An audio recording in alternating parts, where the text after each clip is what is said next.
1944 году, когда большая часть территории страны, захваченной фашистами, была освобождена, росло и крепло всенародное движение помощи фронту.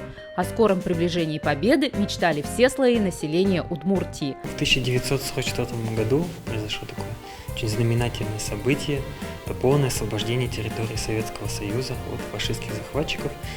Например, бойцы, командиры 313-й Петрозаводской дивизии, которая была сформирована в Ижевске в 1941 году, летом 1944 года освободили Петрозаводск, столицу Карелии, и вышли на государственную границу СССР и Финляндии. Денежные взносы по займам и поступления в Фонд обороны составили свыше 1,5 миллиона рублей деньгами и более 12 килограммов золота. Более 1 миллиона рублей внесли в Фонд обороны и Фонд помощи семьям бойцов Красной армии, церкви и духовенства. Республика активно помогала освобожденным районам СССР. Только в Белоруссию было отправлено около 130 вагонов с машинами, стройматериалами, медицинским оборудованием. Звание Героя Советского Союза посмертно присвоено полковнику Владимиру Лупову. На заводе номер 622 началось изготовление опытной партии ручных пулеметов Симонова.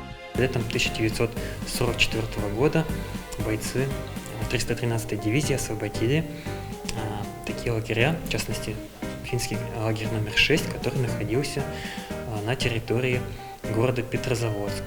И вот как раз то, что мы видим на нашей выставке, вот эти фотографии, они были сняты в день освобождения. На них дети, которые впоследствии прошли войну и оставили воспоминания о этом памятном дне. С 22 по 25 июля состоялась первая республиканская конференция бригадиров комсомольско-молодежных бригад.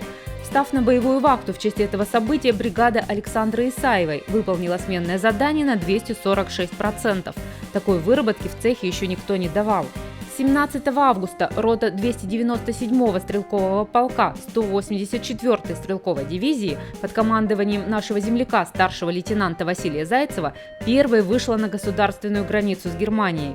В 1945 году Василию Зайцеву присвоено звание Героя Советского Союза. Хотите знать больше? Оставайтесь с проектом про 100 лет Удмуртии.